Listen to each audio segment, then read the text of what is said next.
Bom dia a todos e a todas.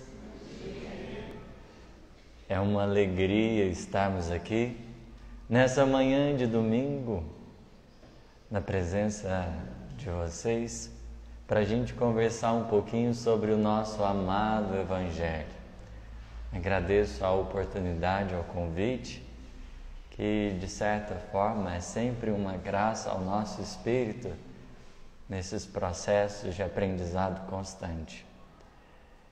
Para a gente falar de Maria, do amor de Maria, eu pediria, como o nosso irmãozinho disse, eu gosto muito de determinados espíritos, queria pedir a Lívia, a Alcione, gostaria de pedir a Bezerra de Menezes, Eurípides Barçanufo, São Francisco de Assis, quem tiver de plantão, que possa estar conosco nesse encontro, Eu estou mais para lá do que para cá hoje, o soninho um pouquinho intenso, que os espíritos que estão nos assessorando possam nos dar o suporte para que a gente possa conversar com muita alegria e com muito amor a respeito desse tema. E sempre que a gente vai falar de Maria, eu particularmente procuro estar explorando coisas que até então não tinha explorado, detalhes aprofundados em determinadas coisas que eu não tinha, de certa forma, dado uma atenção.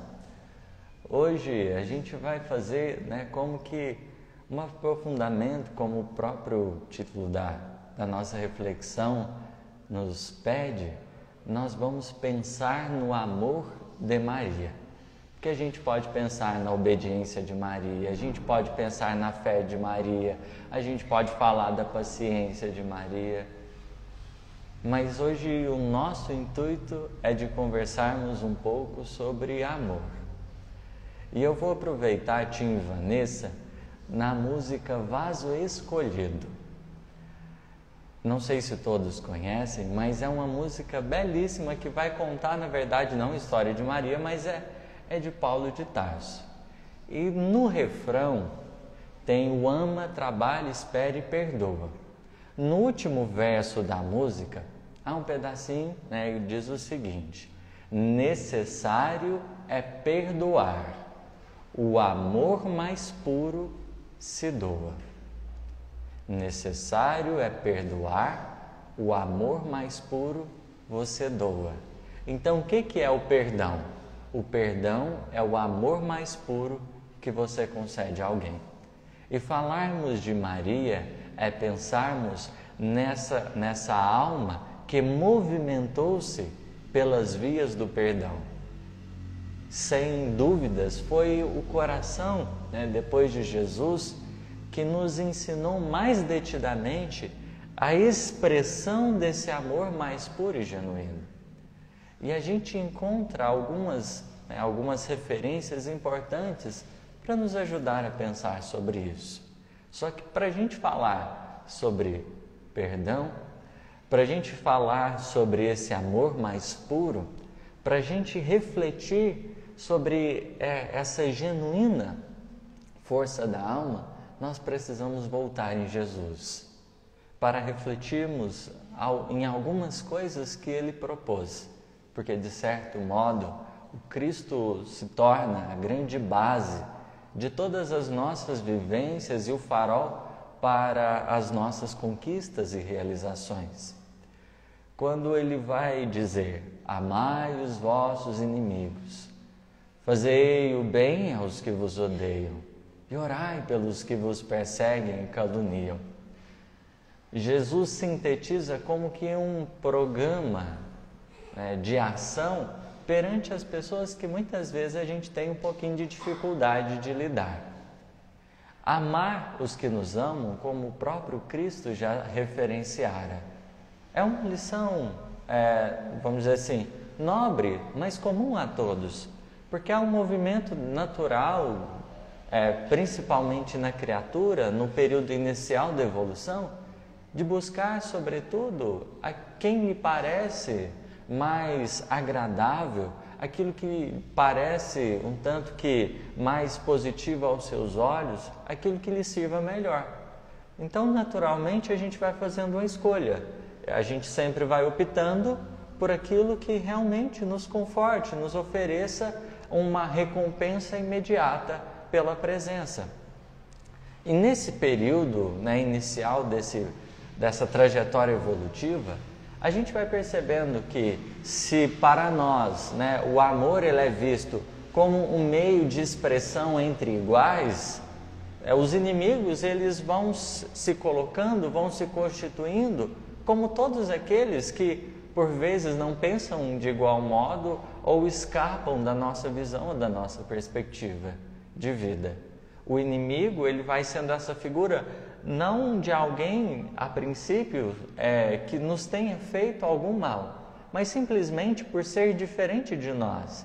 É preciso combater o outro, é preciso fazer oposição ao outro, porque ele não defende os propósitos e princípios que às vezes eu abraço, né? Para a gente, talvez, deixar isso mais claro, vamos dizer, apenas rememorando, talvez, o período anterior à política, sem comentar nada em relação, né, a candidatos, essas coisas.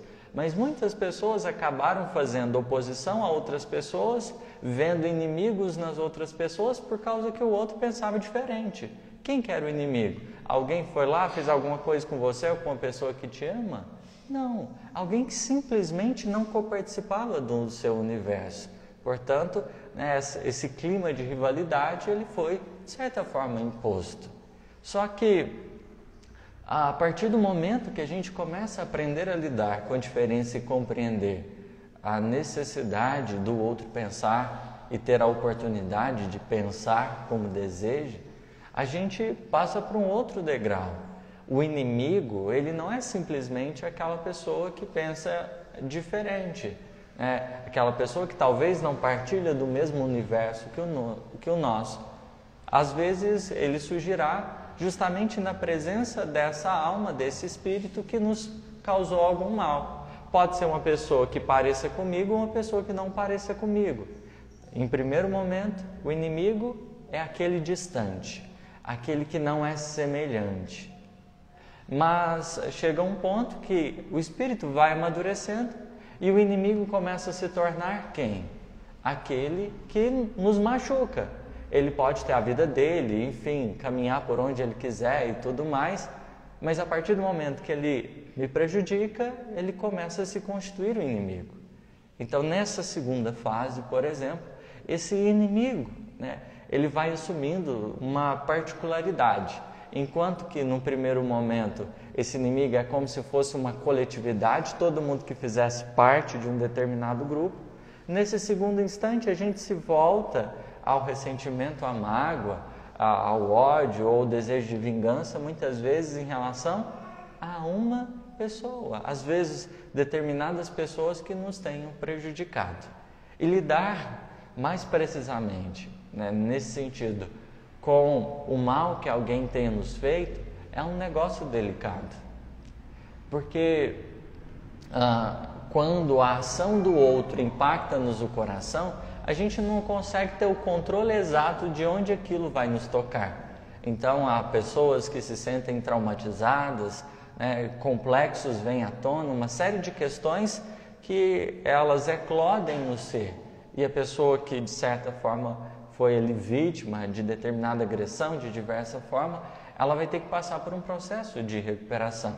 Mas nesse processo, né, é justo compreendermos que essa figura do inimigo, que por vezes cristaliza-se na nossa mente, constitui ainda assim alguém, constitui ainda assim um espírito, constitui um coração em processo de aprendizagem, qual nós outros também nos encontramos.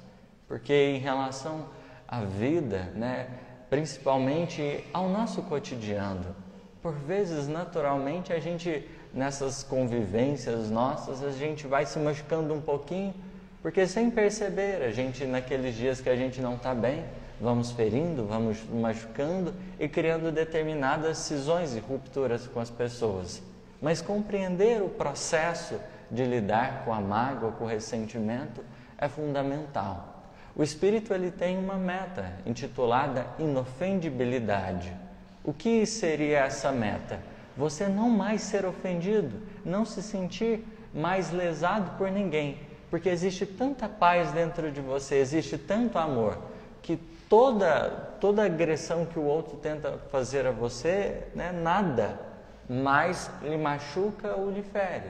Esse é o grande, vamos dizer, a grande conquista da alma. Mas até que suceda isso, até que a gente chegue nesse estado perfeito, qual Jesus demonstrara, porque em nenhum instante se sentir ofendido pelas criaturas humanas, até chegar a esse patamar de realização, a gente vai tendo que aprender com esses inimigos, seja distantes, a nível de ideias e pensamentos, tanto quanto esses inimigos que às vezes se constituem nas proximidades do nosso coração, quando nos lesam, quando nos ferem.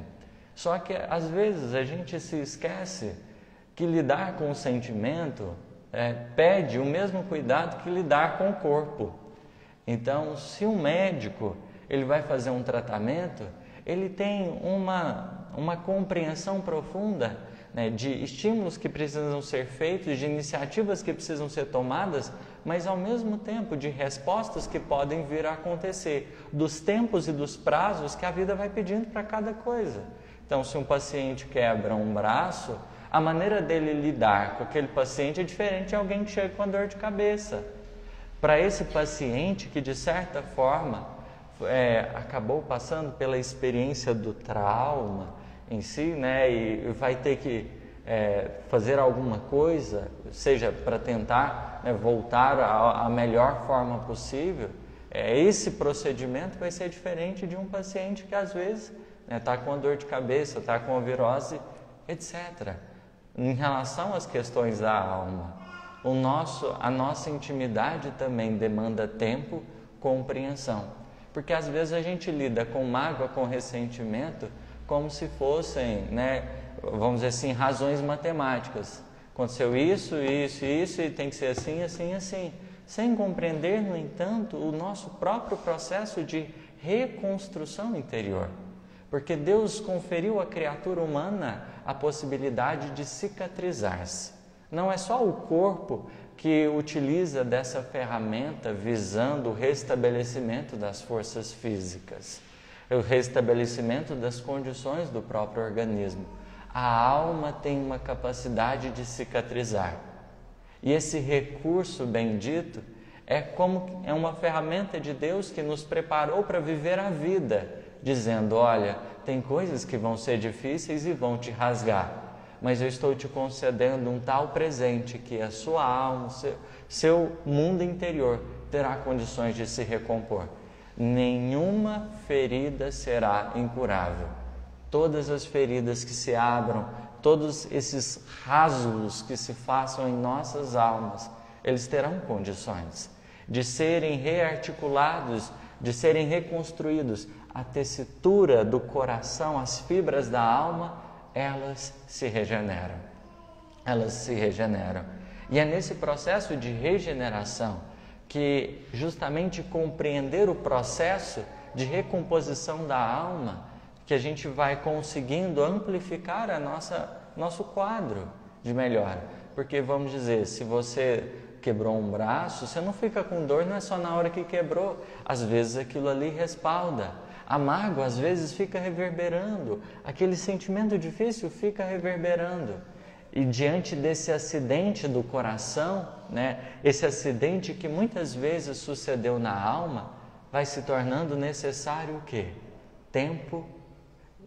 Vai sendo necessário tempo para reconstruir, tempo para rearticular o nosso mundo interior e o nosso coração. Só que não é simplesmente deixar o tempo, da mesma forma que uma pessoa, quando ela passa por uma cirurgia e tudo, ela tem uma série de recomendações. Ela tem que fazer isso, tem que fazer aquilo, tem que se atentar a isso. Nenhuma alma se cura simplesmente por deixar o tempo passar. Mágoa, ressentimento e ódio não se desfazem porque a gente deixou a poeira baixar. Pede de nossa parte olharmos muitas vezes para aquilo que nos aconteceu, em qual ponto que de certa forma nos doeu, para que assim a gente consiga, de certo modo, alcançar dentro de nós a reconstrução gradual, sequencial, em que a gente vai sendo chamado a um nível de atenção e vigilância, porque é um processo em vista.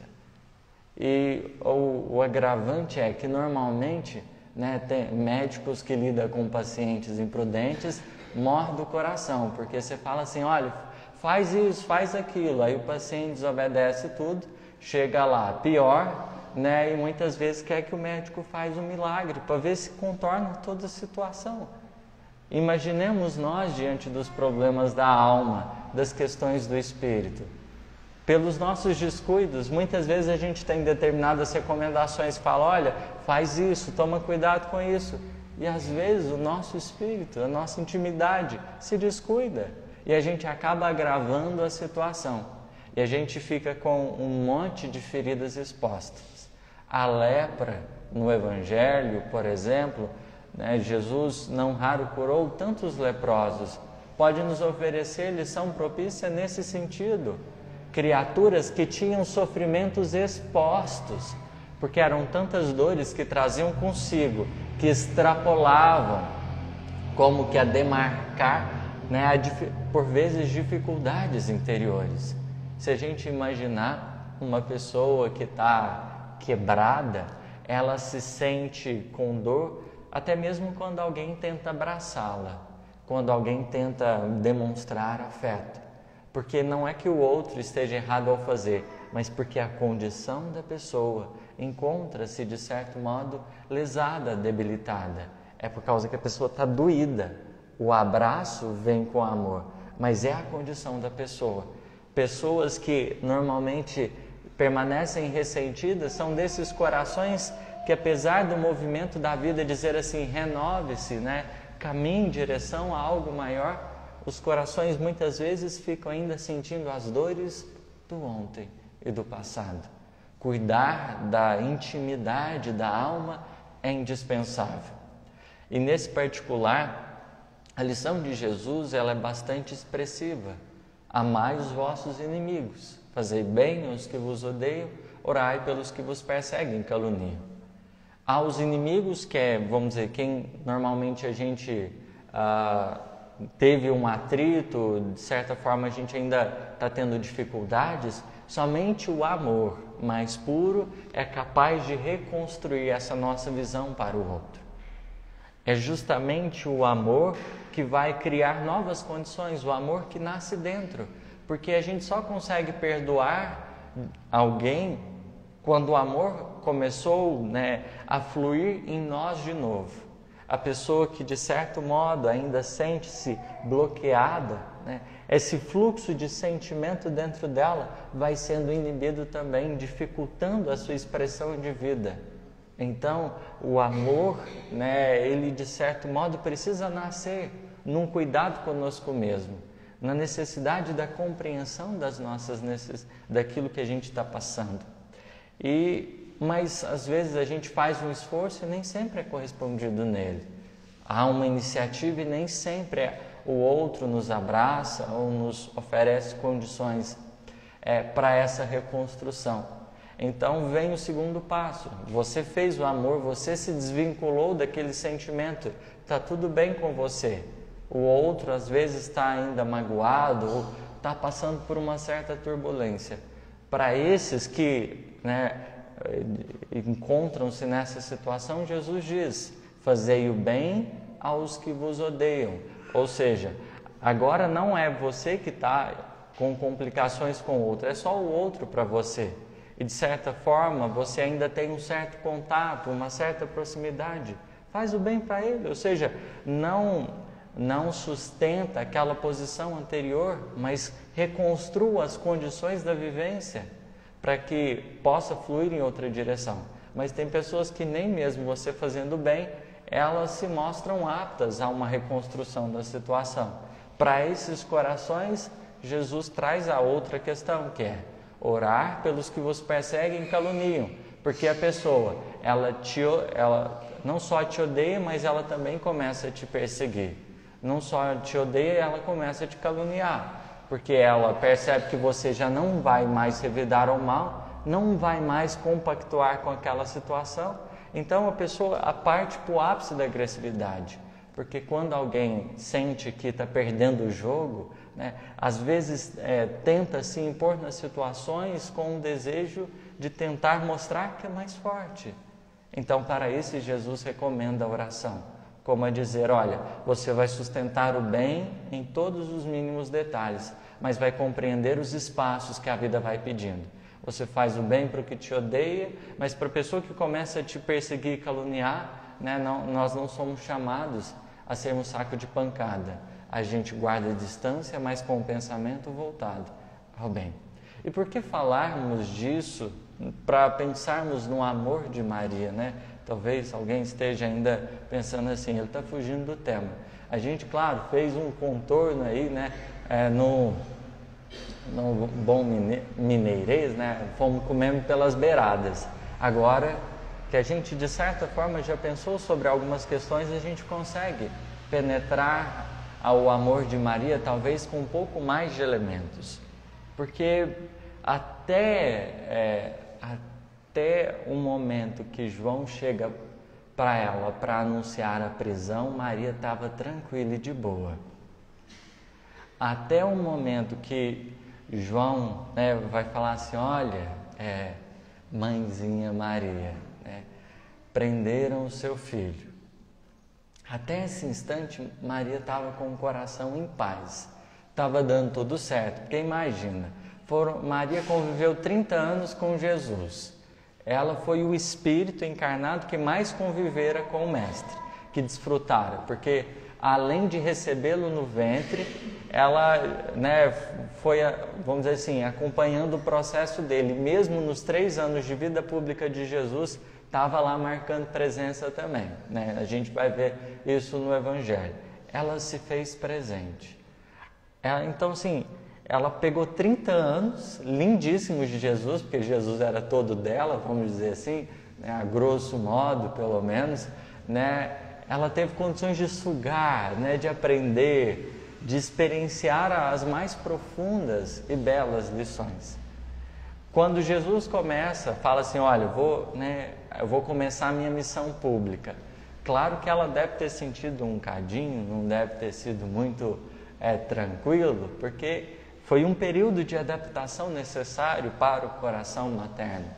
Só que ainda assim, quais eram as notícias que ela ouvia dele? Olha, seu filho, ele está curando gente, seu filho está auxiliando pessoas que estavam sem esperança, o seu filho está reconstruindo a fé. Imagina para um coração materno esse sentimento de realização. Eram as melhores expectativas, as melhores esperanças, estava tudo indo de melhor. Só que começaram a surgir, mesmo nessa época, alguns rumores. Quando Jesus ele ressuscita Lázaro, né? Acontece aquele instante memorável em que as irmãs Marta e Maria, como que pedem socorro, Jesus vai atender a Lázaro, que encontrava-se quase morto ali, né? E ressurge diante das circunstâncias para a vida maior. Ali, naquela passagem mesmo, João nos conta que os judeus já estavam procurando meios de matar Jesus. João é muito enfático nisso. Não era simplesmente uma perseguição. O negócio começou a ficar feio, porque eles queriam prender, não só prender, mas igualmente exterminar Jesus. Por quê? Porque ele amava, fazia o bem às pessoas, restituía a alegria dos que estavam tristes, acendia novas luzes sobre a vida das pessoas. Por sinal, talvez aqueles coraçõezinhos, os fariseus, doutores da lei, que entoaram essa movimentação de perseguição ao Cristo, estivessem eles um tanto que com inveja, com ciúme, porque Jesus detinha algo que eles próprios não tinham, uma autoridade, uma capacidade de realização que eles não possuíam, uma intimidade com Deus que de certa forma não haviam conquistado. Estava ruim para eles. E o incômodo que se agigantou fizeram com que eles procurassem um meio disso acontecer. Judas vai ser como, vamos dizer assim, aquele que cai na armadilha. Porque Judas também trazia suas dificuldades, interiormente, as suas próprias perspectivas da vida que acabavam colidindo um pouco com aquilo que Jesus vinha construir na terra. Humberto de Campos, Bebeto, vai nos ajudar a entender mais profundamente esse quadro interior de Judas. Mas o fato é que ele é um instrumento daqueles que queriam matar Jesus, porque por 30 moedas ele vai entregar aonde Jesus estava. Curioso é que o pessoal... aqui tem água aí. Desculpa. Já está com água.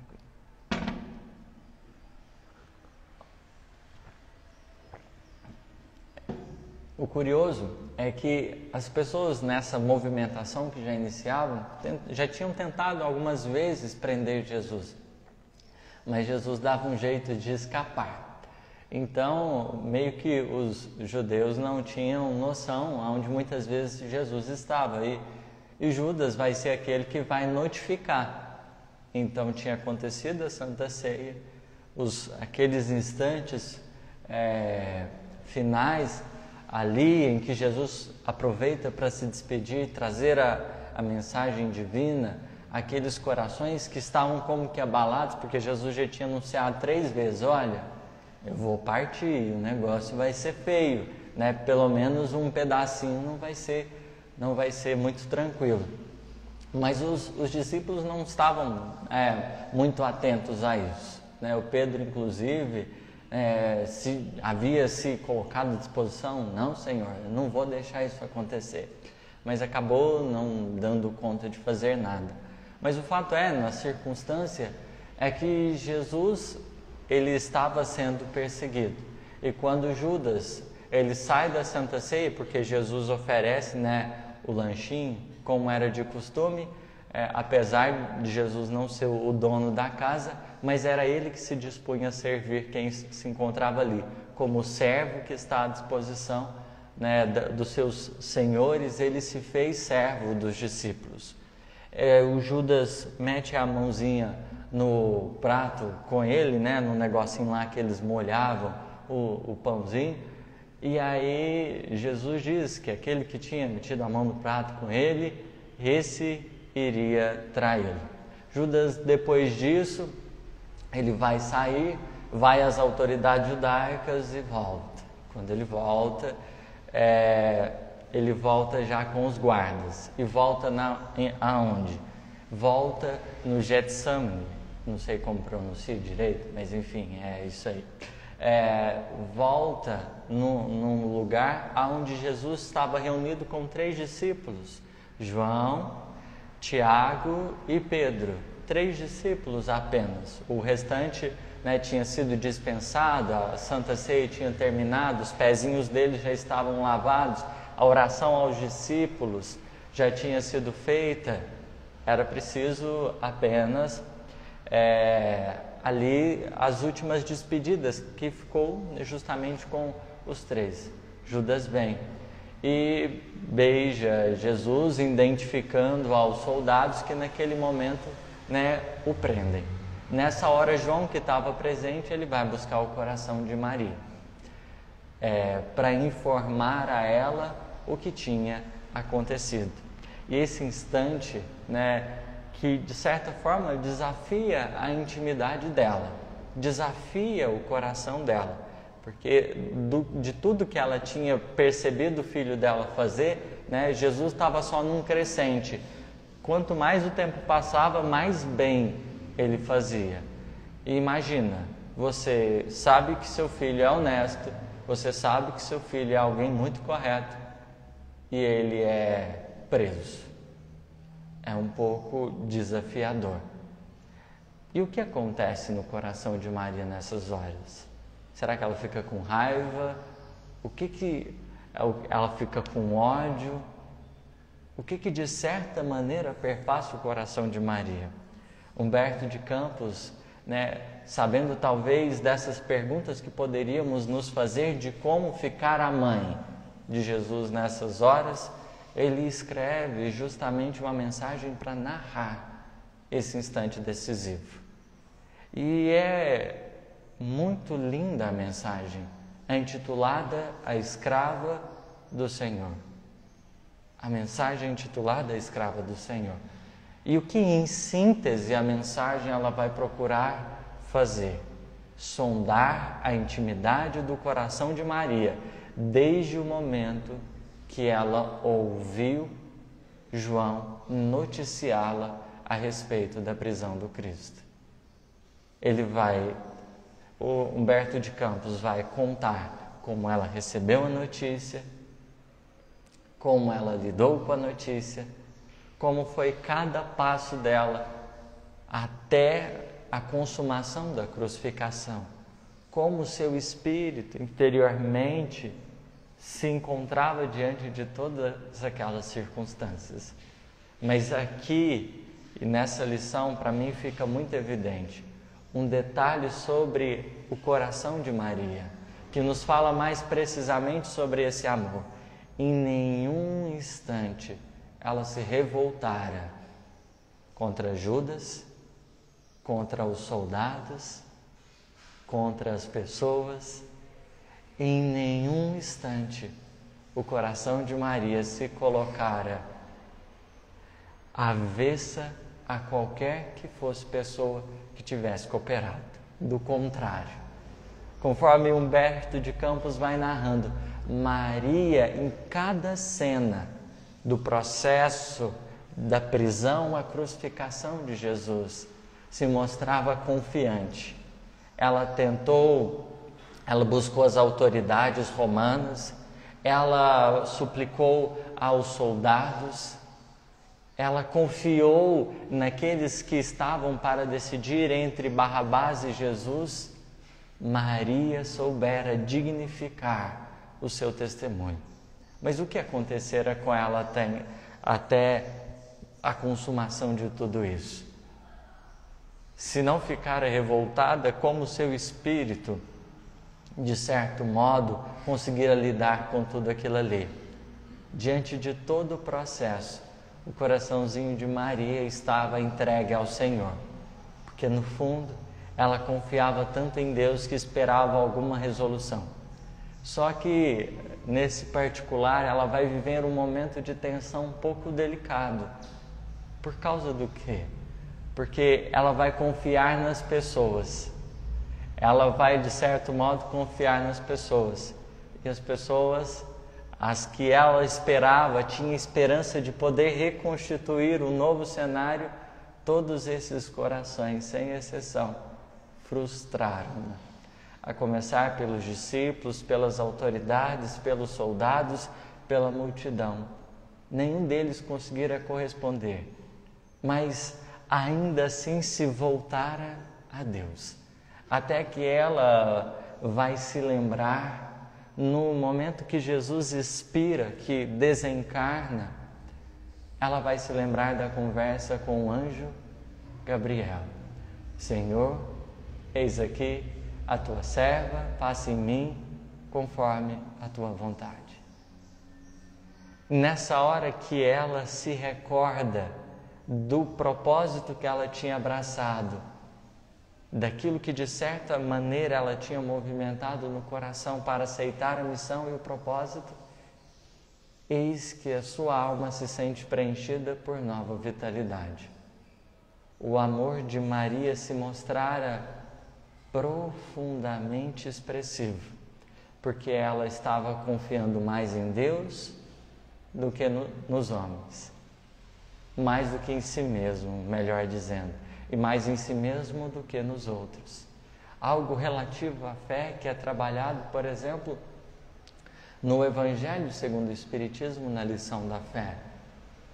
Se muitas vezes a nossa confiança está simplesmente nas pessoas, frustrar-nos no caminho torna-se mais evidente, abrindo espaço muitas vezes para que os nossos espíritos sintam-se preenchidos, né, de contrariedades, desses sentimentos de desgosto. Quando a gente caminha esperando dos outros, fica um pouquinho mais delicado.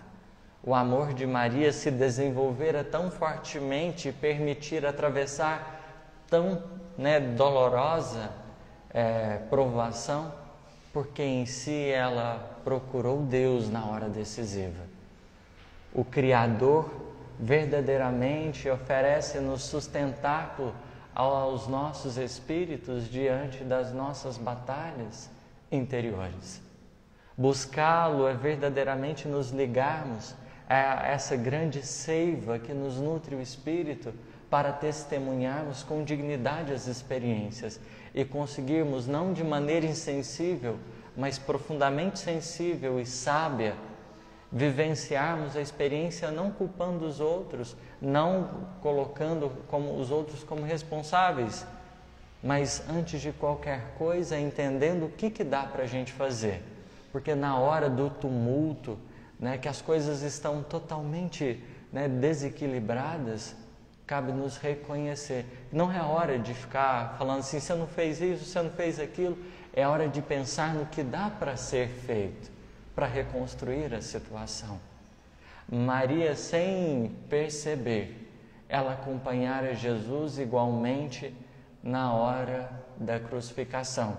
Não simplesmente porque ela andara justamente junto ao seu espírito, né, encarnado, e oferecer os suprimentos na hora que ele estava ferido, tentara oferecer um pouco de repouso, de descanso ali para ele diante de todo o processo da crucificação, mas porque com dignidade espiritual ela permanecera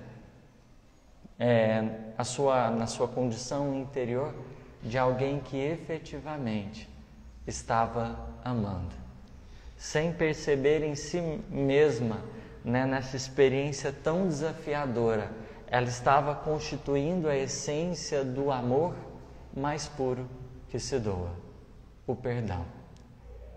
Em cada mínimo passo que ela dava, o perdão estava sendo dado, porque efetivamente ela não fica magoada com ninguém. Ela não fica magoada com ninguém. Qual Jesus igualmente alcançara, né, esse ideal interior de construção em que a gente consegue separar o que é nosso e o que é do outro, Maria suportara a hora mais grave de uma forma extraordinariamente pura e simples. Extraordinariamente pura e simples. Não ficara chateada com os discípulos, nem mesmo eles, mas fizera o possível para compreender aquelas circunstâncias que estavam para além da sua vontade, que não estavam no seu controle. Só que a lição expressiva, ela continua, porque tudo isso tinha sido causado por uma alma, por um coração. O Judas tinha sido responsável por toda essa circunstância. Maria demonstra o seu mais alto padrão de evolução, justamente porque não só os encarnados que ali se encontravam e que participaram do momento, ela soubera perdoar, ela soubera compreender, ela soubera amar, mas igualmente quando desencarna, quando o Judas desencarna e que ele vai às esferas mais baixas, eis que diante das possibilidades surge uma alma, um espírito, para poder trazer-lhe conforto num instante mais decisivo. Maria decidira se ajudar, até mesmo aquele que constituiu o algoz da sua felicidade, aquele que quebrara-lhes as expectativas dos projetos, dos sonhos maternais. Maria foi em busca de Judas para santificar ali a presença do Cristo. Porque antes, não só mãe de Jesus, foi também discípula desse amor profundo que o Mestre veio legar-nos ao Espírito. E ela, em compreendendo a essência dessas lições e desses testemunhos, apresentar aos nossos corações esses traços sublimes de alguém que ama. E é algo para a gente pensar. Imagina 30 anos você convivendo com Jesus. O que ela não conseguiu extrair no dia a dia simples do Mestre. Quantas mensagens luminosas e divinas não receberam o seu Espírito diante da vida. Ela fora, desde inicialmente, um vaso depositário dessas sagradas bênçãos do alto. E chegado o instante, se apresentar então, se crucificara junto ao Cristo, mantendo essa ligação profunda com o Pai, essa confiança inevitável. O título que lhe é concedido de Mãe Santíssima, ele não foi simplesmente uma concessão porque ela auxiliou simplesmente as pessoas que sofriam, igualmente como Jesus o fizera, mas porque soubera também amar e perdoar os que aparentemente não mereciam nenhum tipo de amor. Maria não edificara essa expressão, esse título tão nobre que diante da terra merece a nossa veneração, não só porque se acercara da simpatia de tantos que percebiam nela o valor, mas porque em si mesma soubera encontrar esse tesouro vivo desse amor mais puro. E é por isso que falar do amor de Maria é falar não do amor ao próximo simplesmente, mas também falar do amor aos inimigos.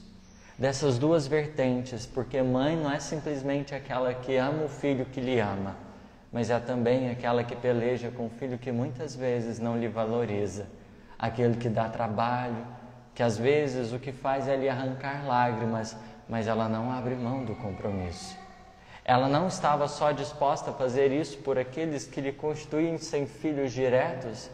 Maria abrir o coração à humanidade, para que todos os espíritos igualmente caídos, muitas vezes totalmente desvirtuados do propósito, encontrassem no seu coração a mão estendida de alguém que desejava recompô-los.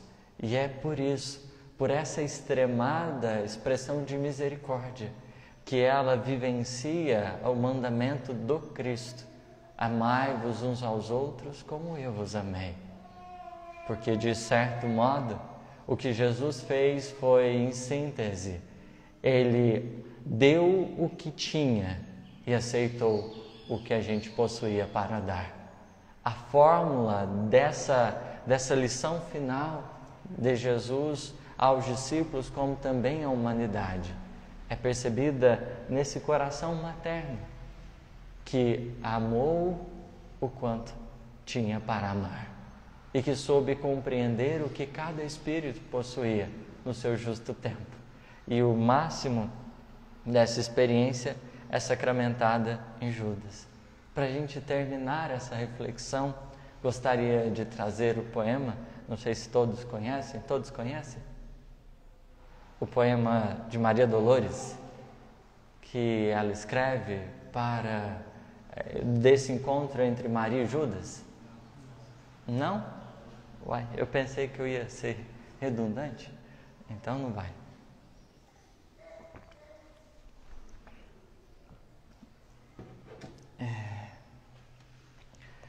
Ela diz, Maria Dolores começa assim: depois de muito tempo, sobre os quadros sombrios do Calvário, Judas, cego no além, errava solitário. Era triste a paisagem, o céu era nevoento. Cansado de remorso e sofrimento, sentara-se a chorar. Nisso, nobre mulher de planos superiores, nimbada de celestes esplendores, que ele não conseguira divisar, chega e afaga a cabeça do infeliz. Em seguida, num tom de carinho profundo, quase que em oração, ela diz: meu filho, por que choras? Acaso não sabeis? Replica o interpelado, claramente agressivo: sou morto, estou vivo. Matei-me novamente, estou de pé. Sem consolo, sem lar, sem amor, sem fé. Não ouvistes falar em Judas, o traidor? Sou eu que aniquilei a vida do Senhor.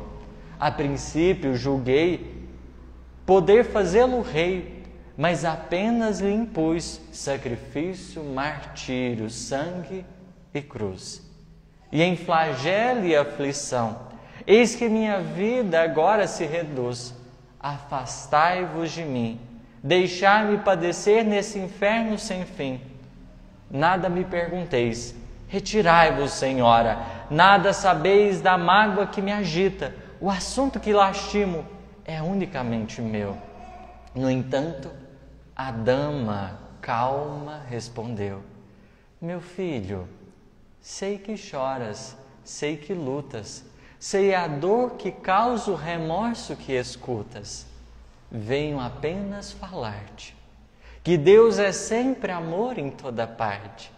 E acrescentou serena: a bondade de Deus jamais condena. Venho por mãe a ti, buscando um filho amado. Sofre com paciência a dor e a prova, terás em breve uma existência nova. Não te sintas sozinho ou desprezado. Judas interrompeu-a e bradou rude pasmo: mãe, não me venha aqui com mentira e sarcasmo.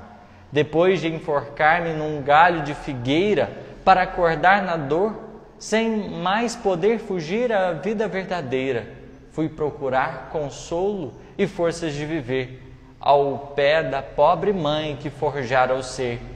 Ela me viu chorando e escutou meus lamentos, mas teve medo dos meus sofrimentos. Expulsou-me a esconjuros, chamou-me monstro, por sinal. Disse que eu era o espírito do mal.